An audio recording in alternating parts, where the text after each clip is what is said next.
J'ai été salarié 6 mois dans une agence, puis ça a planté, là. Ça pas l'agence, là. J'ai pas été 6 mois avec ça. T'as fait planter une agence la en 6 relation, mois. ce que je veux dire, c'est...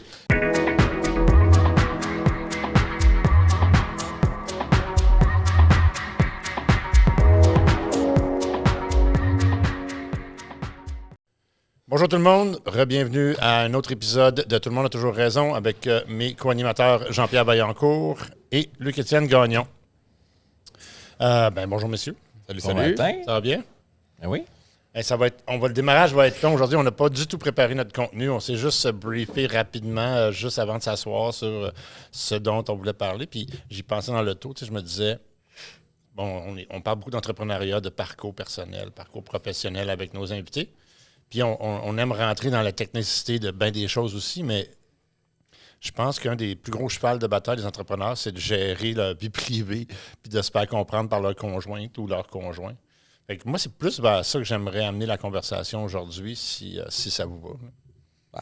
Pas le choix, on enregistre, va te dire oui. Tu pourrais dire oui, non, moi, je ne veux pas oui. parler de ça parce que ma femme n'est pas d'accord. Ça part une discussion. Mais c'est ça. Fait que on peut commencer comme ça, parler un petit peu de nos parcours. Là, comme je disais, je vais me permettre d'embarquer un peu. Là. Moi, j'ai eu un parcours familial particulier. Toujours été un petit peu partout. Toujours été un million de projets. Puis j'ai marié une femme extrêmement, je dirais, posée, organisée. Nancy, désolé, là, mais insécure. Donc, tu sais, puis moi, je suis probablement la personne la plus insécurisante au monde. Là.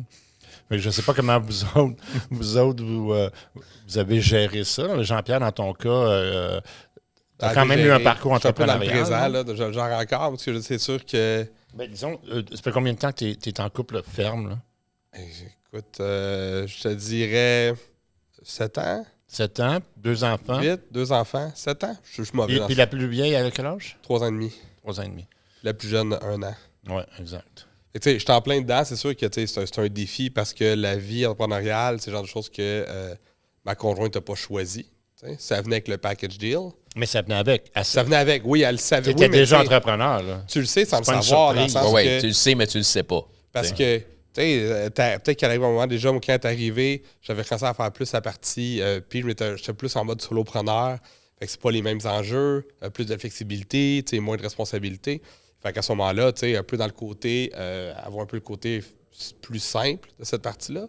Fait que quand on décide de... Dans le sens de simple, dans le sens de flexibilité. Simple comme flexibilité, c'est simple dans la vie. Là. Je me lève, je sais ce que j'ai à faire jusqu'au soir. Je peux prendre le congé quand je veux. Puis j'ai pas 45 000 clients à gérer. J'ai pas d'employés à gérer. J'ai pas de scale, de scalabilité à gérer. Fait que tu sais, c'est beaucoup plus simple dans la partie solopreneur. Je dis pas qu'il n'y a pas de risque pour les solopreneurs et autres. Là, mais tu sais, moi, j'avais déjà été en affaires. J'avais des clients qui me suivaient. Fait que c'était très stable. Fait qu'à ce moment-là, c'est sûr que pour elle, elle voyait plus sa partie où financièrement, ça allait bien. Puis j'avais une certaine flexibilité. Fait qu'elle, tu sais, elle a compris, j'ai déjà expliqué un peu c'était quoi, si je réupscalais, si je réengageais, si je rembarquais dans cette poutine-là. Mais entre se le faire dire et le vivre, quand tu es obligé de faire des soirs, quand tu es stressé, quand ton conjoint il fait de l'anxiété, il peut arrêter de dormir parce qu'il dit crime, là, on dirait que tout est sur le bord de péter, mais c'est juste parce que c'est une mauvaise soirée. Ça, c'est une autre game, là, tu sais. Puis, étais-tu le style de gars qui, dans le sens que, est-ce que tu as eu, pendant ta relation, donc dans les 6 dernières années, à te réinventer plusieurs fois ou elle est chanceuse quand même, c'est plus dans la progression qu'elle vit ça? Écoute, je te dirais que c'est dans la progression. Moi, je suis quelqu'un qui aime ça être confortable dans ses pantoufles, là, dans le sens que j'ai pris, dès que je prenais un step, je prenais une bonne pause, de dire OK, ça c'est le statu quo, la vie va bien, tout est beau. Je reste là. Je reste là. Fait que là, ça fait une partie de stabilité. Puis après ça, tu sais, quand je veux upscaler, là, c'est sûr qu'il y a une partie un peu de dérangement. Puis vu que je réupscale, j'étais dans le statu quo, je me réinvente. Comment je le fais? Fait qu'à vie de ces périodes-là de changement, là, je suis pas en changement continu. En fait, je ne l'étais pas, mais là, je commence à l'être. Fait qu'on va peut-être plus le vivre. Là. Oui, mais là, c'est. Ouais. Il faut le dire, tu es en changement continu, mais pas autant. disons, corporativement aussi, mais même personnellement. Tu es en mode d'amélioration personnelle, tu es en mode de réflexion sur toi-même. Tu as comme une optique beaucoup plus mature sur qui tu es et qui tu veux devenir. J'ai toujours été très mature. Enfin, ouais. mais oui, je te dirais que ça fait un bon 2 ans. Ceux qui écoutent ça en sonore, qui n'ont pas vu la passe que je viens de faire, là, mais c'était une bonne passe. Mais tu sais, je te dirais depuis un bon 2 ans, 2 ans et demi, je suis beaucoup plus sur le développement personnel, me remettre en question, améliorer certaines choses de ma personne. Là. Fait que tu sais, c'est sûr qu'en effet, il y a pas mal de changements à ce bar-là. Là. Oui, puis il va en avoir encore beaucoup parce que j'ai Dieu pas fini, sait qu'il y a du travail à faire. Je la trouve pas drôle, celle-là. Je pense qu'on va arrêter l'épisode ici. On va le bas. Je pense que c'est le bon moment pour arrêter. Qui se ressemble, ça semble. Mais ouais. Non, c'est sûr que c'est pas toujours facile pour elle. Là. Y a une grosse différence d'âge entre vous deux? 5 ans. Mais tu sais, comme quand je pars, comme là, je passe pour 4 jours. Là. Je suis à Montréal, c'est ici, j'ai des événements cette semaine, des blesses de job. Être à la maison avec les filles pendant ce temps-là. Fait que, tu sais, apprendre le relais, c'est pas nécessairement facile. Puis j'ai pas le choix. J'ai toujours le choix, mais je veux dire, c'est ça la meilleure avenue en ce moment. Oui, puis tu sais, les enfants, c'est un game changer là, dans le sens que quand tu es en couple avec quelqu'un qui est moindrement entrepreneur, qui fait plein d'activités, qui fait plein de choses, mais que, en fait, ça te donne une liberté parce que pendant ce temps-là, tu peux faire tes choses, c'est une chose. Mais quand, pendant ce temps-là, il faut que tu gères les enfants, la famille, le lavage, la nourriture, par exemple, l'autre est en train de faire ces choses-là, c'est un game changer pour les conjoints qui disent « OK, c'était le fun, parce que pendant qu'ils travaillaient, je sortais le prendre un verre avec mes chums de filles, mais là, on a 3 enfants, puis je change des couches en longueur de journée, j'aimerais ça qu'ils reviennent à la maison, qu'elles reviennent à la maison. Ça, c'est autre chose. C'est différent pas mal. Là. Ah ouais. Toi, le Chrétienne, parce que toi aussi, en fait, tu as été entrepreneur, après ça, tu as été employé, après ça, tu as été entrepreneur. Fait que, on est pas mal tous pareils ici. Là. On aime se réinventer. Peut-être plus même toi et moi que Jean-Pierre. Mais fait que, le début de la relation versus elle savait-tu dans quoi s'embarquer? Comment moi aussi, ton parcours ressemble un peu au mien. Là, j'ai été marié pendant 11 ans.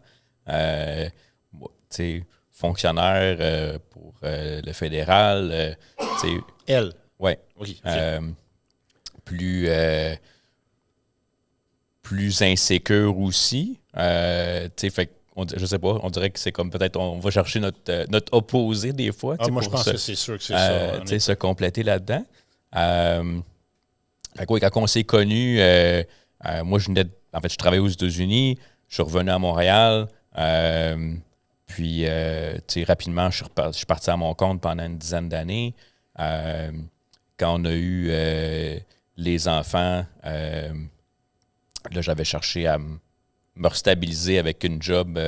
Pas que quand j'étais à mon compte, c'était pas payant, mais c'était toujours en montagne russe. Des projets, moins de projets. Bon, je voyais que ça créait une certaine anxiété, insécurité. Donc, c'est là que j'ai commencé à travailler dans le domaine de l'éclairage architectural.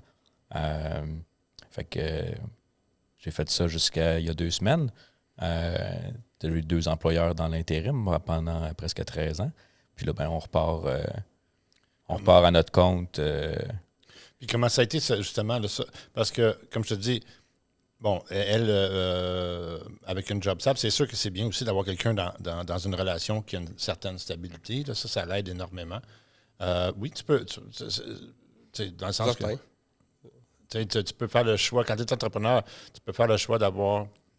En fait, tu n'as pas toujours le choix. Il y a aussi la conjointe et le conjoint qu'on a choisi qui peut avoir un rythme de vie particulier.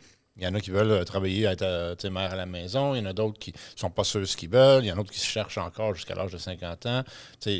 Tout est relatif à tes besoins. Mais ma question par rapport à toi, le Chrétien, c'est ça. Là, c'est le départ de la relation. Comme, y a-tu tu as été marié à 11 ans. Y a-tu un shift dans la relation parce que tu as remarqué là, que qui tu étais peut avoir une influence sur la relation? Oui, toute la relation par rapport à l'argent, moi, j'ai toujours comme philosophie, quand il y en aura plus, il y en aura d'autres. Je veux dire, je me revire de bord, on va aller recréer un nouveau projet qui va comme nous remettre à flot. Mais j'ai pas j'ai jamais de filet de sécurité, là, tu sais. Moi, d'avoir, tu sais, j'ai un ami, là, ça lui prend 6 mois de salaire dans son compte de banque en tout temps, là. Sinon, ça la rend nerveuse et insécure, là, tu sais. Je dis que moi, c'est le contraire, right? Tu sais, je dis, moi, je veux dire, je suis continuellement sur mes marges tout le temps pour toujours, comme, tu sais, rouler sur différents projets. Je veux dire, oui, mais les taux d'intérêt, ça fait partie du package, là, tu sais, je veux dire, ça... Si t'en fais. Tu sais, je veux dire, fait que pour moi, c'est pas une fin en soi dans la vie. Ce qui me drive, moi, c'est pas d'avoir plein d'argent, c'est de faire des projets que j'aime, puis avoir le tu sais. Maintenant, bon, la réalité aussi, je veux dire, je dis pas que c'est de dépenser sans compter, là, mais c'est de le faire intelligemment. Il y a des bonnes dettes puis il y a des mauvaises dettes dans la vie. Puis des fois, il faut être capable de distinguer les deux, là. Fait que ça, je te dirais que des fois, ça a amené certaines discussions où est-ce que, oups, OK, ça amenait trop d'inconfort, là. D'où le fait que je suis retourné travailler pour quelqu'un quand on a eu les enfants. Pendant les 10 ans que j'étais à mon compte, c'est sûr que la job de Marie faisait en sorte que c'était comme notre back of my mind, tu sais, OK, ouais. On était capable de payer les comptes, tout ça. Fait que même si d'un mois à l'autre, des fois, j'avais un creux au niveau de mes revenus, c'était pas dramatique, là, tu sais, parce qu'on savait qu'elle, c'était constant, puis ça va être ça jusqu'à la fin de ses jours, là, tu sais. Je suis curieux, tu sais, quand tu as décidé de retourner à l'emploi, justement, à cause de cette volatilité-là, est-ce que c'était un peu en réaction à elle, son inconfort suite à ça, ou toi-même, tu avais une réflexion de dire « Ah, j'étais un peu essoufflé de tout ça ». Parce que la façon dont tu dit tantôt, ça sonnait comme si c'était en réaction à elle, mais j'ai jamais... je pense que ça a été un déclencheur, mais tu sais, je pense que, tu sais, je cherchais à avoir une job où je pouvais mettre ma création à profit sans nécessairement avoir... Tu sais, j'étais rendu à un point à mon compte où est-ce que, là, OK, je devais scaler up pour m'entourer de quelqu'un pour s'occuper de tout ce qui était gestion, puis ça n'a jamais été ma tasse de thé. Fait que tout ce qui est paperasse et tout ça, c'est ce qui me pesait le plus dans le fait d'être à mon compte, c'est que j'avais pas... Tu sais, j'étais un one-man show, là, fait que j'avais pas personne autour pour faire ça. J'engageais beaucoup de sous-traitants pour faire les jobs autour parce que je voulais pas être responsable de faire vivre un paquet de monde. Mais ceci dit, c'est ça. Fait que, tu sais, je pense que c'est un peu des deux. Je l'aurais pas fait juste non plus dans ce but-là puis dire renier qui j'étais, là, tu sais. Je pense que j'étais rendu à un point où OK, tu sais, ça va faire du bien. Or, tout le côté gestion, j'aurais pas besoin de m'en occuper, pour pouvoir me concentrer sur faire mon travail de création puis de vente dans un domaine qui m'intéressait, que je trouvais fascinant. Il est arrivé un moment où tu avais un certain volume qui disait soit job scale, soit je downscale, / je retourne comme salarié. Ouais. Puis tu as fait le choix parce que tu avais des enfants, de dire, regarde, on va se donner de la stabilité. Ah, c'est ça. Parce que ça moi, a j'ai été la vécu même la même réflexion. chose, Moi, c'était ça aussi, tu sais, que je te dis, avant de repartir l'entreprise puis de réengager et ainsi de suite. J'ai eu la discussion avec Steph, puis je suis arrivé à cette croisée-là de dire, regarde, en ce moment, il y a de plus en plus de demandes, soit job scale, ou soit j'arrête, ou job scale, ou juste tomber des clients, puis je regarde cette simplicité-là. Puis le choix, il était fait en conséquence. On n'avait pas d'enfants, puis c'était comme c'est correct que je remette 90-100 heures semaine pendant la prochaine année. Là. T'as upscalé ça, tu sais. Donc, moi, j'ai essayé ça. D'ailleurs, c'est ça qui... je ne sais pas si vous entendez les travaux dans les micros, là, mais ça ne doit pas normalement. Là. Mais nous, on les entend. Fait que moi, c'est un petit peu le même principe que toi. Je pense que c'était beaucoup au niveau de la pression de ma conjointe parce qu'elle était vraiment très insécure. Puis, comme je le dis, je suis vraiment une personne insécurisante sur tous les paliers. Tu sais. Je veux dire, je suis vraiment une personne qui risque tout le temps. On en a parlé souvent dans les challenge-driven. Donc, s'il n'y a pas de défi, j'embarque pas. Et donc, je cherche les défis. Mais pour une personne qui est le moindrement stable dans sa vie et qui aime les choses stables, c'est extrêmement difficile. Donc, à un moment donné, c'était vraiment trop en dents de scie. Puis, tu sais, j'ai senti comme vraiment l'angoisse de ma conjointe dans ça. Puis, justement, on se partait en famille. Donc, c'est comme l'éveil s'est fait de dire, tu sais, je peux pas partir en famille dans une situation comme celle-là. Il faut qu'on stabilise les choses parce que, un, pour le bien-être de mon couple, puis deux, pour le bien-être de mes enfants, que je sois content de quelque chose. Donc, je suis allé travailler dans une entreprise dans le Vieux-Montréal. Je suis devenu DG de cette entreprise-là. Puis, sincèrement, ça ça n'a pas été extraordinaire, ça n'a pas été une expérience que j'ai particulièrement aimée. Donc, c'est à partir de ce moment-là que j'ai décidé que je prendrais des mandats annuels ou biannuels. Puis là, ça me permettait d'avoir, de devenir stratège de marketing avec mes différentes entreprises, mais d'avoir des mandats stables où est-ce que je signais pour 1 an ou 2. Fait que je savais qu'on avait une mensualité qui rentrait, puis ça me permettait d'un petit peu réussir à faire ça. Mais c'était un peu plus sécurisant pour ma conjointe, même si ça ne comblait pas toutes les insécurités.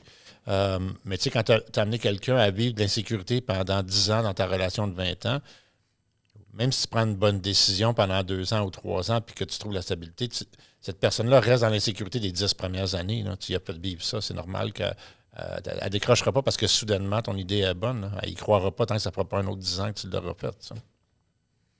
Dans le fond, tu allais chercher une espèce d'hybride, en fait. Oui. Ben, pour que moi, je sois bien. Parce que je ne suis pas bien... même là, en ce moment, avec Abego, le fait que je suis bien dans cet environnement-là, c'est que ça me permet d'être qui je suis. Je continue à faire de la consultation, je développe des projets avec Abego. Il y a toute une dynamique où est-ce que je suis pas... Oui, je travaille pour cette entreprise-là, mais je ne suis pas un employé de cette entreprise-là. Il y a comme une dynamique où est-ce que j'ai la liberté d'être entrepreneur quand même. J'ai besoin de ça. Je vais fou sinon. Il faut que je me parle des projets ou sinon je vais fou. Puis c'est surprenant. Ah ouais. J'ai été salarié 6 mois dans une agence, puis ça a planté. Là. Ça pas l'agence, là. J'ai pas été 6 mois avec ça. T'as fait planter une agence en en 6 mois. La relation, ce que je veux dire, c'est j'ai pas fait moins d'heures que j'en faisais avant. Je pensais avoir une certaine stabilité. J'ai pas fait moins d'heures. J'ai fait des projets à l'interne. Puis maintenant, tu te fais dire comment le faire, quoi faire, mais là, t'es pas d'accord sur comment ça se fait. Puis là, il y a d'autres échelons. Puis là, j'étais toujours en sacrement. Puis toujours en opposition. Je me sentais castré un peu là-dedans. Là. Fait que ça n'a pas toffé, puis je suis reparti. Oui, moi, ça m'a rappelé... j'ai été chanceux, là, parce que quand je suis allé travailler dans le Vieux-Montréal, je suis devenu DG. Fait que la seule personne au-dessus de moi, c'était le président. Dans ce temps-là, c'est pas si pire. Mais il y a quand même une certaine dynamique spéciale. Mais c'est le conflit. Je me suis surtout retrouvé au secondaire où est-ce que j'étais toujours en conflit avec mes professeurs, où est-ce que quand ce qu'ils disaient c'était pas intelligent, je me sentais le besoin de leur faire remarquer que c'était pas intelligent. Fait qu'à l'école, j'étais comme ça. Puis tu sais, j'étais tellement pas placé pour le faire parce que j'avais pas les notes pour le faire. Puis c'est comme, oui, c'est intelligent, mais la raison que je coule, c'est parce que ce que tu dis, c'est con. Mais à l'emploi, souvent, je me sens comme ça aussi. C'est de dire, mais écoute, je suis désolé, là, tu me demandes de faire quelque chose, puis je le fais, tu me le sabotes, puis après ça, tu me dis que la job que j'ai faite n'est pas bonne. Ça, là, c'est tellement courant dans le domaine entrepreneurial, là, parce que les boss veulent absolument faire ça à leur façon. Ils engagent quelqu'un de professionnel, la personne le fait, le boss arrive en arrière, scrape ça. Écoute, dans ce temps-là, j'étais DG, le président allait voir mon staff par en arrière, puis il changeait tout ce que j'avais demandé pendant la réunion du matin. Fait que là, quand je me faisais livrer les projets le mercredi, c'était 0 ce que j'avais demandé. Ah, mais ça, je le comprends, mais c'est tough comme employeur ou comme propriétaire d'entreprise de faire ça. Ça demande une certaine sagesse de faire ce switch-là, de dire j'engage du monde meilleur que moi, je leur laisse l'espace, puis je sors de ma zone de confort, même si c'est pas exactement ce que je voulais, les laisser faire à leur façon. C'est tough, là. C'est le défi d'énormément de gens, là. Mais c'est tough pour les deux, oui, en effet. Mais tu sais, faut penser à une chose, là, c'est... Puis moi puis Olivier, on est 2 personnes extrêmes. Olivier Paré, là, qui est le président de Abego, on est 2 personnes qui sont habituées d'être des boss, right? Mais c'est lui le président de l'entreprise. Puis souvent, moi, rendu à l'âge où je suis rendu, de la sagesse que j'ai acquis, le très peu de sagesse que j'ai acquis. Je suis pas voulu te reprendre, mais c'est bien que tu aies une introspection là-dessus. Cette humilité-là, oui. Ouais, c'est ça. C'est pas de l'humilité, c'est parce que je voulais juste te le dire avant lui. Mais tu sais, donc, je lui ramène souvent le KISS, là, tu sais, Keep it simple, stupid. C'est comme, oui, mais on a-tu vraiment besoin de ça? Je comprends que tu veux ce détail-là, mais on a-tu vraiment besoin? Est-ce qu'à la fin de la journée, la conversion va changer? Tu sais, est-ce que tu vas avoir plus de clients parce que tu as mis telle ligne en rouge au lieu d'en bleu? Right? Fait que c'est le point de pouvoir avoir cette conversation-là, puis il faut que le président, comme tu dis, ait la maturité de dire, OK, il faut qu'il engage quelqu'un, pas juste qui est proactif, qui fait, puis qui dit non, puis c'est comme ça, c'est à ma façon. Parce que là, ça devient un gros conflit, ce qui était un peu ce que moi je vivais. Parce qu'à l'âge que j'avais rendu là, j'avais pas cette maturité-là. Fait que j'essayais d'imposer ma volonté sur le président. Puis le président, ben, il n'aimait pas ma volonté, mais il était prêt à me confronter. Fait qu'il passait par en arrière pour faire ce que lui, il voulait. Right? Ça sert à quoi d'avoir un DG? Rendu Si tu là, fais ça. c'est ça. Exactement. Fais la job direct, là. Ben oui, Sauf un salaire qui est en exactement. général pas le plus petit de la boîte, là. Oui, mais écoute, je vais te raconter la fin de cet emploi-là, même si ça n'a pas rapport avec ça. Là, mais moi, je me suis marié au mois de septembre. Il a été invité avec sa famille à mon mariage. Au mois de décembre, je perdais ma maison, mon chien, mon chat dans un feu. Puis 2 mois après ça, il me licenciait parce que je n'étais pas capable de me concentrer sur mon travail. Ben voyons donc. Ouais. Il a juste fourni un prétexte. Dans le fond. C'est clair, là. On s'entend que. C'est lui qui a mis le feu à ta maison. Non. Pour avoir le prétexte. Non. Ça, c'est une autre histoire complètement. Mais ça te donne un petit peu Il passe côté. derrière pour aller voir les employés. C'est peut-être ça sa façon de détourner de se créer un prétexte. Oui, c'est ça. Ça donne un peu le côté narcissique, là. Pas narcissique, mais saboteur d'une situation. T'sais. Puis ben, c'est sûr que puis la majorité vous avez sûrement vécu ça, des clients tout ça qui agissent comme ça, c'est les premiers à te rappeler après quelques mois parce qu'ils ne comprennent rien de ce qui se passe dans la boîte, puis qu'ils ont besoin d'aide, puis que ça ne marche pas, puis comment je fais ci, puis comment je fais ça. Mm-hmm. Mais ouais, c'est ça. Tout ça pour dire que cette stabilité-là n'a juste pas fonctionné pour moi. Là. Il fallait que je parte d'autre chose. Ça n'a pas pris de temps. 5 ans quand même, là, mais un très long 5 ans. Tu sais que les entrepreneurs, par défaut, on est des gens qui se challengent puis qui challengent les gens en général. T'sais. Fait que t'es en position d'employé, quand tu es rendu juste en mode doer, c'est pas particulièrement facile. T'sais. Je sais pas pour vous autres, mais des gens qui sont aussi, tu l'as dit toi-même à l'école, là, on est en conflit même là. En fait, quand tu le vois en rétrospective, tu es capable de dire écoute, j'aurais pu le voir au moment que j'étais à l'école que probablement je vais devenir entrepreneur parce que c'était ça ma thèse, c'était ça ma façon de penser. Là. Je voulais me dire fitter dans un moule. T'sais. Moi, j'étais constamment en retenue, en punition dans cette affaire-là, à l'école. Là. Toujours. Là. Pas que j'avais des mauvaises notes, là, mais je veux dire, tout ça. Toujours en conflit. Là. Au cégep, j'ai eu 2-0 en philo, là, 2 années de suite. J'ai croché parce que je ne m'entendais pas avec le prof. Puis on m'a dit que 3e, j'allais couler. Je ne m'entendais pas avec le prof non plus. Puis il a fallu que je tombe en mode... T'as pas le choix de donner raison. Est-ce que tu veux savoir pourquoi je pense que tu as raison dans mon cas ou est-ce que mon parcours scolaire a défini que je serais un entrepreneur? Parce que je mettais énormément d'efforts pour réussir pour très peu de gains. C'est ça la vie d'un entrepreneur. Tu mets énormément d'efforts pour très peu de gains. J'espère que les gains arrivent. Oui, mais le ratio ben oui, sur une vie, ben oui. C'est ça. Ben oui, ça c'est comme le monde qui dit en ce moment, OK, oui, mais tu gagnes tant par année, puis écoute, c'est relativement facile. Ça ne t'a pas calculé les 90 en heures semaine que j'ai fait dans les 12 dernières années, puis quand je faisais pas une scène, parce que tu dilues tout ça, je vais dire, je te gage qu'en ce moment, je fais moins que la personne qui travaille au McDo. Là, si tu regardes en moyenne des 15 dernières années, là, c'est sûr. Je veux dire... Oui, ça prend un certain temps. C'est sûr que plus ça va aller, plus ça va devenir payant. Ça va compenser pour toutes les années de misère et de pain noir, mais...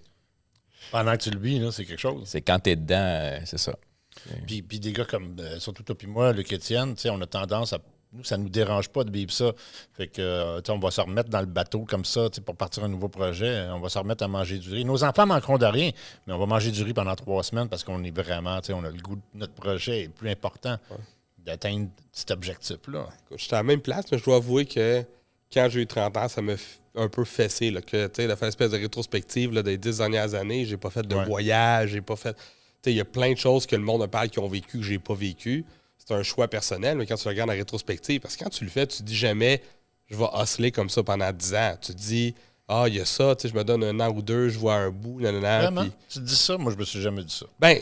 Parce que tu le fais pour une raison quand même, ultimement. T'aimes le processus. Moi, j'aimais le processus, mais je me disais, je savais déjà, quand tu es dedans, je me dis, je pense pas que je vais garder de maintenir ce rythme-là pendant 10 ans. Moi, je pense que tu dis ça maintenant, avec du recul, mais que pendant que tu étais dedans, tu n'avais pas du tout ce pensée-là. En tout cas, c'est ce que je disais à mes proches quand ils disent que tu as l'espèce de pression. Mais souvent, là, on va surestimer ce qu'on peut faire dans 1 an, puis on va sous-estimer ce qu'on va être capable d'accomplir sur 10 ans. Oui. Donc, fait que ça, le court terme, on pense être capable de tout faire ça en très, très peu de temps. Puis là, ça m'a donné, la réalité nous rattrape et dit finalement, c'était pas mal plus long à mettre en place que j'aurais pensé.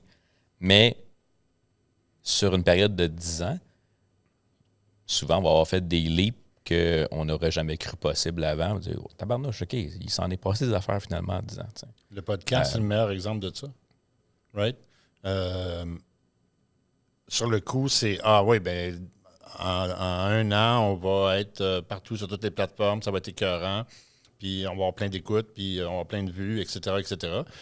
Mais après ça, tu réalises tout l'effort financier et legwork que tu as à mettre pour atteindre ces choses-là, qui sont théoriquement rapides. D'ailleurs, on reviendra sur les patrons et les clients là-dessus. Mais théoriquement, il y a plein de choses qui sont faciles à faire et rapides, mais assemblées ensemble, le fardeau, des fois, doit être étendu sur beaucoup plus longtemps, puis tu dois accepter que ça va te prendre beaucoup plus de temps d'atteindre ces objectifs-là, puis arrêter de rêver en couleur. Puis je reviens sur les clients et les patrons qui te demandent une tâche, et quand ils te demandent de faire une tâche, ils ne pensent qu'à cette tâche-là.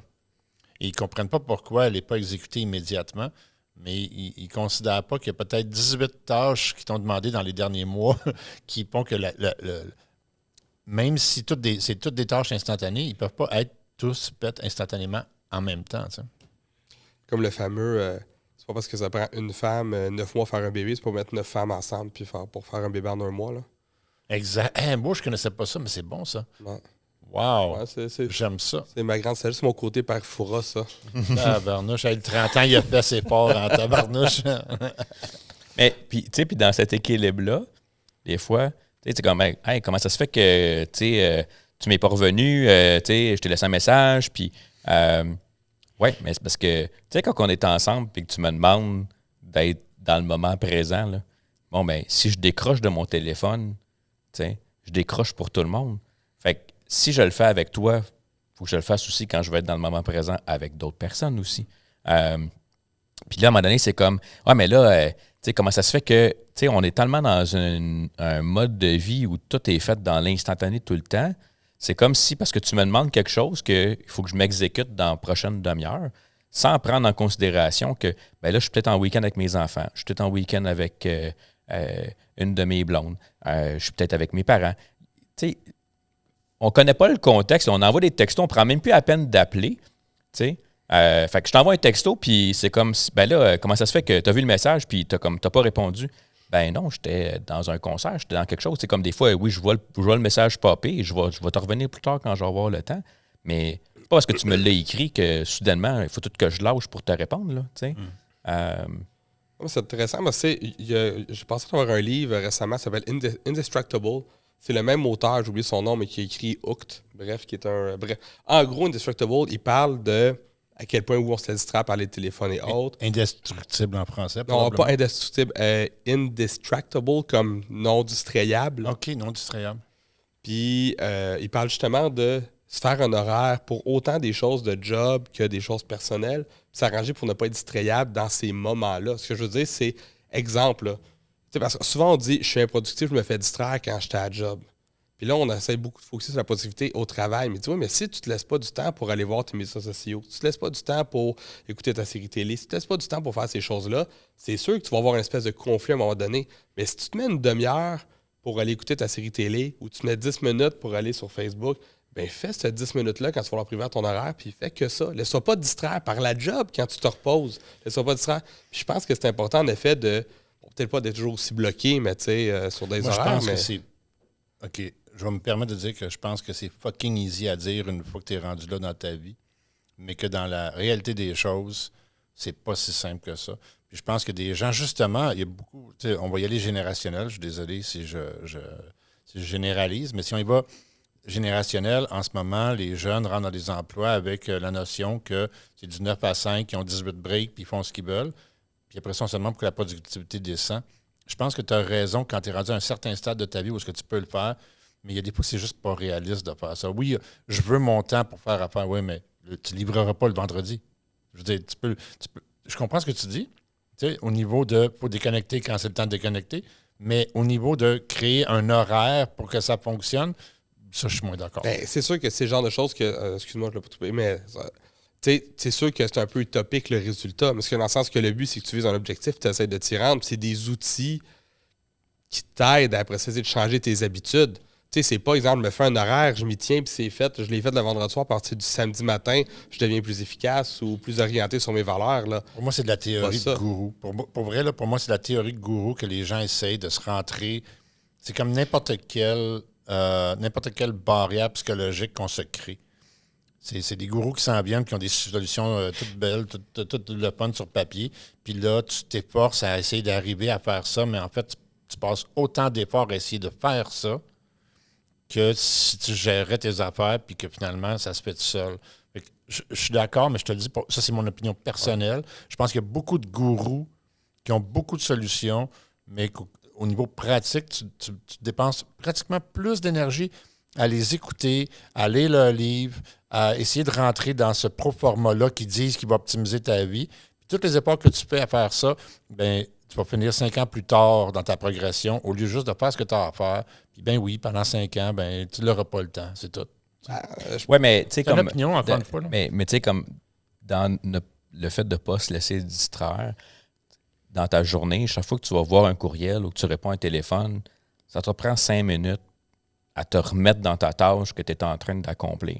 Oui, dans Donc- ce sens-là, oui. Donc, Ça, je suis d'accord. la plupart des choses, puis je suis loin de l'avoir mis en pratique, là, mais tu sais, on dit, OK, donne-toi une demi-heure, 1 heure le matin pour faire tes retours d'appel, tes retours de courriel, puis la même chose en fin de journée. Et le mentionner dans ta boîte de courriel et le mentionner sur ta boîte vocale, comme ça, le monde, l'attente, tu sais, on parlait tantôt, là, les gens sont juste pas au courant de ta méthode de travail, tu sais, ils s'attendent à ce que tu leur répondes tout le temps. Fait que de dire, hey, je prends mes messages 2 fois par jour, puis je vous rappelle dans le prochain 24 heures. Wow, OK. C'est vrai que c'est nous Fait qui donnons cette habitude-là aux autres. Donc, là, c'est comme ça remet le fardeau, tu sais, sur comme, gère-toi, là. J'ai pas, je vais te rappeler quand je vais avoir le temps parce que j'ai une job à faire. Puis si je prends toute ma journée à répondre à tous les rappels de courriels, de textos puis de messages que j'ai par jour, je réussirai jamais à avancer. Je vais continuellement être en train d'éteindre des feux qui ne sont pas ma responsabilité. Tu sais. Ça, là, je suis 200% d'accord avec toi. Mais entre ça et se créer un horaire de loisirs... Non, mais là, on parle même pas de... Parce que l'horaire de loisir, OK, c'est comme... C'est après, là. C'est le soir qui va arriver, ton horaire de loisir. Mais au moins, parce que dans la journée... Il arrivera peut-être pas. Puis peut-être pas. Mais ce que je veux dire, c'est que si au moins, dans ta journée, tu n'as pas été distrait à toutes les ça, je suis les d'accord. 15 minutes, puis qu'il reprend un autre 5 minutes, tu sais, autrement dit, là, tu perds quasiment le quart ou la moitié de ta journée à juste te remettre dans la tâche que tu étais en train de faire. Ça, je suis d'accord. Il y a, Fait il y a Fait une que certaine déjà ça, c'est discipline. un gain de productivité de dire, regarde, gérez-vous. Je vais te dire où ce que je suis pas d'accord par rapport à l'horaire. Puis, tu sais, je suis pas d'accord que de faire un horaire, c'est viable à long terme. De toute façon, ça prend du temps. Moi, je pense que ces genres d'outils-là, c'est pratique pour te créer une habitude. Exemple, en ce moment, moi, niveau perte de poids et ainsi de suite, je log tout ce que je mange. Je sais que je ne ferai pas ça toute ma vie, loguer tout ce que je mange, mais ça me crée une certaine conscience. Pendant 3 semaines, j'ai plus dérapé au niveau gym et autres, mais j'ai remarqué que ma relation à la bouffe a changé parce que j'ai créé ces outils-là. J'utilise un planner papier maintenant qui me pose des questions sur mes objectifs de la journée, comment ça a été la veille, c'est quoi que je peux faire pour améliorer. Encore Ça là, me c'est force- pas la même chose. Là. Ben, non, ben, ce que je dis, c'est que Ouais. je ne vais pas le faire tout le temps, mais en ce moment, ça me pose des réflexions que déjà j'ai dans mon subconscient en plus quand je fais ma journée. Mais même chose pour ça, de se créer, exemple, un horaire. Au début, tu te le forces, puis tu le fais 1 mois, 2 mois, ne serait-ce que pour te dire, OK, comprendre la valorisation du temps, comment il faut que tu sois OK, focus. Mais ça, c'est des outils, je pense, qui t'aident à faire une transition. Il ne faut pas que tu t'y colles. C'est des... En tout cas, moi, ça m'aide à structurer Moi, je la pensée pense à que long terme. Tu sais. Je pense que il y a plein de choses qui nous est enseignées qui sont des shortcuts qui valent la peine d'être suivis, sur lesquels on doit s'inspirer. Mais je crois qu'il y a aussi autant de merde. Tu comprends? Puis c'est ça mon point, c'est que ce que tu dis, c'est raison. Je vais te donner un exemple. OK? J'ai eu une conversation avec Lise Bourbeau chez elle pendant un souper, puis là, on s'entendait pas sur un point, puis là, elle expliquait tout ce qu'elle avait vécu, qu'elle était allée rencontrer, comment il s'appelle le bouddhiste? Dalai Lama. Le Dalai Lama, puis elle avait des rencontres, puis elle lisait beaucoup, puis elle s'informait, et que maintenant, elle propageait tout ça pour que les gens n'aient pas à vivre à travers tout ça. Right? Puis, mon contre-argument à ça, c'est, OK, oui, donne-leur les outils pour qu'il y ait des shortcuts, mais comprends que tu es la personne, tu veux que les gens soient comme toi, mais ce qui t'a créé, c'est tout le processus, puis les erreurs, puis tout le reste. Right? Fait que si tu prends, par exemple, tu as raison, si tu prends un horaire, et dans le cas on va dire, nutritionnel, bien, il y a 99,9 % des chances que dans 3 ans, tu ne suivras plus cet horaire-là, right? Bon. Puis que tu n'auras plus cette discipline-là non plus.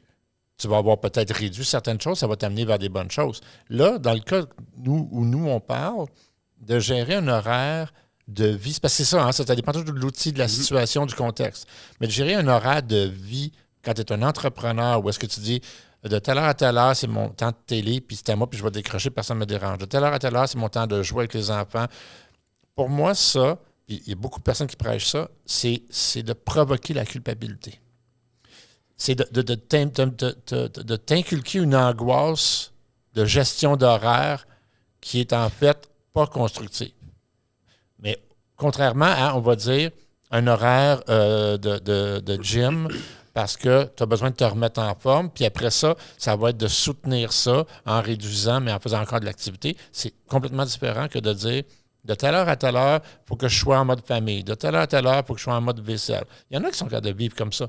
Mais de dire aux gens, c'est comme ça que vous allez pallier à tel problème, pour moi, c'est pas réaliste. Pour moi, c'est juste de pousser un sens de la culpabilité aux gens qui ne réussissent pas à y arriver. Déjà, c'est pas ça le ton dans le livre, dans le sens qu'à la fin, c'est un outil. Tu prends les outils que tu veux, puis il y a des outils qui te reconnaissent, qui te ressemblent plus ou non, tu sais. Moi, ce que je pense, c'est quand, oui, il y a des shortcuts des fois, là. En effet, il y a du monde qui donne des shortcuts qui valent la peine d'être suivis. Mais quand on parle de changement d'habitude, il n'y a pas de shortcut. Pour déclencher un changement d'habitude, il faut que tu tombes dans l'action, puis il faut que tu te donnes un objectif, puis il faut que tu le commences. Puis d'avoir des outils, des fois de même, c'est de dire, parfait, je fais un premier 1% qui est le dimanche soir, de me dire, je me fais un horaire de comment j'aimerais faire ma semaine. Après ça, il ne faut pas que tu sentes la culpabilité, c'est pas grave de le suivre. Mais ça, encore là, ça veut dire, si tu te sens facilement coupable, ben, c'est peut-être pas l'outil pour toi. Mais tout le monde vit dans un changement d'habitude, il faut que ça soit déclenché par une action, puis c'est le genre de réflexion qui déclenche une action. Je suis d'accord sur plein de facteurs comme les activités physiques, etc. Mais dans l'horaire d'une vie pour un entrepreneur, je crois pas que c'est réalisable. C'est mon opinion. Là. Je peux pas sans être rigide là-dedans, je pense que c'est juste une façon aussi à un moment donné de dire, hey, je dois encore prévoir du temps pour être avec les gens que j'aime, que ce soit mes enfants, mes blondes, tout ça. Puis, tu sais, sans dire, tu sais, souvent, moi, mettons, là, j'avais une copine, je disais, OK, bon, ben, le mardi puis le jeudi soir, tu sais, après ma barre, là, c'est nos soirées. Mais s'il y a un événement qui arrive, il faut que j'aie une flexibilité de ta part à ce que ça puisse être tassé. C'est-à-dire qu'on se prévoit encore 2 soirs par semaine, mais ça se peut que ça tombe le mercredi ou le vendredi si jamais il y a une activité qui se pointe un mardi ou un jeudi. Fait que si j'ai cet accord-là implicite, je dis OK, on s'assure qu'on a du temps de qualité ensemble. Maintenant, où est-ce qu'il va se placer dans l'horaire? Faut que ce soit fluide, là, t'sais. Parce que moi, souvent, là, à 6 heures le soir, il n'y a encore rien au programme. Puis finalement, on finit la soirée, puis on a fait 4 activités. Fait que je suis dans la spontanéité. Moi, mon horaire, là, demande-moi pas de booker ça 6 mois d'avance. Je ne suis pas capable. Là, où est-ce que je suis d'accord là, avec tout ce qu'on dit là, c'est on doit être 100% dans ce qu'on fait. Donc, moi, quand je suis avec mes enfants, j'essaye d'être 100% avec mes enfants. Quand je suis dans le travail, j'essaye d'être 100% dans le travail. Puis, moi, j'ai ma demi-heure tous les soirs de télé parce que faut que mentalement, je décroche de ma réalité. Parce que sinon, je ne dormirai pas. Right? C'est comme mon truc, c'est je ne peux pas lire un livre. Il faut que j'écoute quelque chose de stupide pendant au moins une demi-heure. Comme ça, mon mental décroche. Tu sais, ça, c'est des petites routines. C'est pour ça que tu m'appelles tous les soirs à une demi-heure. Tu veux écouter quelque chose de stupide? Maintenant, je viens de cacher, là. Ouais, non. Si je peux parler à toi pendant même 5 minutes, mon cerveau, il roule 10 fois plus. OK. Ben ça, c'est des petites routines. Je ne voulais pas te couper pour ma niaiserie. Mais non, mais c'est ça. Fait que, tu sais, je reviens toujours à ma conversation, puis je comprends ce que tu dis, ça dépend comment tu le prends, mais ça, c'est une analyse personnelle que toi, tu lis beaucoup de livres, puis que tu trouves des outils à travers ça. Mais je ne suis pas d'accord pour le ton. Tu sais, beaucoup de ces livres-là te disent que ça, c'est l'outil que tu dois mettre en place. Pas, en passant, prends ça à la légère, tu devrais peut-être. Right? Je suis moi-même coach formateur, donc je donne des trucs. à des entrepreneurs de comment faire des choses basées sur tous mes échecs ou mes réussites. Puis c'est des shortcuts, mais ça ne veut pas dire que... Je vais te donner un exemple. Je dis souvent, arrêtez de vous éparpiller partout parce que si vous avez 18 projets à la fois, vous n'en aurez pas un à 100%. Right? Mais ça ne veut pas dire que dans le contexte d'un entrepreneur en particulier, où est-ce qu'il y a 3 projets très solides, il est éparpillé. Right? Puis probablement que ma première réflexion, ça va être de dire « Hey, fais attention, sois prudent. » Mais je rentre dans un contexte où est-ce que je conseille, puis je te dis « Fais ce que tu veux. » Même quand dans mes discussions avec mes clients, je dis toujours « Voici ce que je ferais. Voici pourquoi je le ferais. Mais la décision finale, c'est la tienne. Fais ce que tu veux avec ça. » Mais je ne dis pas « Ça, là, c'est l'outil ultime. Tu devrais faire ça parce que ça va t'amener à tel résultat. » Jamais. Right? Puis souvent... Ces théories gourous-là, c'est souvent comme « This is the tool, this is the way ». Puis j'ai comme la difficulté pour un entrepreneur, pas pour n'importe qui, right? Quelqu'un qui a un job à temps plein, qui veut un horaire fixe, ça marche. Un entrepreneur, là, il ne sait pas le lendemain. Moi, là, j'ai mes enfants 1 semaine sur 2. Cette semaine, j'ai mes enfants. Puis jeudi, j'ai un événement, les soirées privées avec nos membres. Normalement, j'essaie d'avoir rien pendant mes semaines avec mes enfants. Mais depuis plusieurs semaines, ça tombe toujours qu'il y a quelque chose à la semaine que j'ai mes enfants. Puis après ça, le samedi, ma plus jeune, elle s'en va coucher chez son amie. Puis ma plus vieille, elle aussi, c'est la fête de ses amis. Fait qu'elle peut faire ça chez sa mère parce que c'est mieux installé pour recevoir. Fait que c'est comme je perds la moitié de ma semaine. Puis bon, ben ça me chicote au bout, right? Mais cette flexibilité-là, là, c'est hors de mon contrôle, right? Même si j'ai le meilleur horaire du monde, puis que je veux absolument créer une nouvelle habitude, ma réalité fait que je peux pas. Ben, ça, je le comprends. Puis de toute façon, moi, l'histoire d'horaire, je l'ai absolument. Je l'ai essayé, je l'ai fait, puis ça n'a pas fait très longtemps. Mais par contre, la théorie est bonne. Oui, mais c'est ça pareil, parce que l'objectif... faut que tu vois c'est quoi l'objectif derrière. Puis ultimement, là, une des grandes leçons du livre qui a beaucoup de sens, c'est de dire... Toi, dans la vie, tu es une personne, tu veux devenir certaines personnes, tu as des valeurs, tu as des objectifs, puis il faut que ton horaire représente ça, puis quand tu t'appliques dans quelque chose, tu le fasses à 100 Si tu as le goût d'écrire un livre, tu ne mets pas de temps à ton lit, ça ne marche pas. Si tu fais être le meilleur papa du monde, mais tu ne mets pas de temps avec tes enfants, ça ne marche pas. T'sais, si tu as le goût de rester connecté avec les gens sur Facebook, puis tu ne prends pas le 5 minutes pour le faire, ben ça ne marche pas. Fait que c'est là qu'il faut que tu penses. L'horaire, c'est un outil qui t'aide à développer cette réflexion-là. Pour certaines personnes, ça va l'aider vraiment à l'exécuter aussi. Mais tu sais, c'est un peu comme faire un travail au secondaire, ce que tu fais lire un livre à un étudiant sur X sujet, puis oui, il y a le travail d'écriture, mais ultimement, ce que tu veux qu'il retienne la leçon, c'est les valeurs derrière le livre. Ce que je veux dire, je suis vraiment désolé, mais là, je suis complètement en désaccord avec toi. Avec mon exemple ou... Oui, parce que l'enseignant, il veut pas que tu apprennes ce qu'il y a en arrière du livre. Ouais, il veut que tu comprennes textuellement ce qui est écrit, parce que dans l'examen, il ne dit pas qu'est-ce que c'est ta perception du livre que je t'ai fait. Parce que lui, il essaie souvent. Mais c'est la même chose. On n'en parle pas là-dedans, mais... Non, c'est la même chose. Parce que ce que tu fais, c'est que tu reflètes ton analyse et ta façon de penser et tu la reflètes sur l'auteur. Mais l'auteur, c'est pas ça qu'il fait. L'auteur, il dit « Voici l'outil que tu devrais utiliser ». Ben, je suis pas d'accord, parce que c'est pas de même que s'approcher. Je sais pas si tu as lu le livre, là. Non, mais c'est souvent comme ça. Mais je vais prendre le temps de le lire, puis on en reparlera. Mais ce que je dis, c'est... Puis même si des fois, l'auteur, à un moment donné, il faut aller au-delà de même ce qui est dit, parce que c'est des outils. Puis j'ai eu la même réflexion à un moment donné, un peu. Je suis d'accord. Il y a beaucoup de gens que si tu leur donnes... par exemple, mais... il y a beaucoup de gens que si tu leur donnes un choix ou une zone grise, ils le feront pas parce qu'ils vont se donner des excuses. Mais beaucoup, c'est pas plus que beaucoup, là. Ben exactement, c'est la grosse majorité. Exactement. Nous, on a une grosse capacité d'introspection, puis moi, c'est une de mes forces, c'est une de mes rares qualités. Là. Sur toi. Mais, fait que tu sais, puis je reviens rapidement, je sais qu'il faut qu'on finisse, là, mais tu sais, pendant la pandémie, là, on parlait du vaccin. Ah, c'est bon pour tout le monde en tout temps, il n'y a jamais de contre-coup. Puis j'étais pas d'accord avec la narrative des publicités. Puis ma blonde était enceinte, puis on est allé voir des médecins, puis on dit attends le 2e trimestre, puis j'étais un peu contrarié face à la pub qui disait qu'il n'y avait aucun contre-coup possible, puis tous les tests avaient déjà été faits. Mais ma réflexion après, c'était de me dire s'ils mettent une zone grise, la grosse majorité de gens vont dire il y a 0.0.0111 de risque, je le ferai pas. Parce que je veux dire, tu peux pas toujours être dans des zones grises. Peut-être, mais tu vois, malheureusement, tu as raison, 100%. Mais malheureusement, finalement, c'était pas mal plus que 0.001. On est comme à 25 de ratio de risque maintenant. Oui, mais... Et même peut-être 50. Encore là, c'est un exemple plus par rapport à la narrative. C'est un très bon exemple, mais justement, le résultat aussi est un très bon exemple. Right? J'aurais besoin C'est d'avoir le un meilleur autre, là. outil. Tu devrais prendre cet outil-là. Puis là, on s'avère aujourd'hui que Pfizer se fait poursuivre, qu'il y a plein de problèmes au niveau international, qu'il y a plein de choses qui sont prouvées. Est-ce qu'il y a comme un 50 de ratio, ou disons 75 de ratio de réussite, mais ce qui était presque impossible est devenu quand même assez possible. C'est que là, on parle de santé puis les contre-coups sont plus majeurs. Mais quand tu parles de développement personnel, si tu n'as pas pris le bon outil, tu Jean-Pierre, peux pas je suis désolé. vraiment... Je suis désolé. Tu me donnes un exemple d'analyse de résultats versus, donc, que ce soit de la santé, que ce soit n'importe quoi. Ton exemple est un très bon exemple qu'il peut avoir un impact plus grand qu'on imagine quand on va catégoriquement dire ça, c'est l'outil. Je suis d'accord avec toi que des fois, on n'a pas le choix. Je vais juste dire que ton exemple donne une belle perspective que des fois, ça ne fonctionne pas pour tout le monde.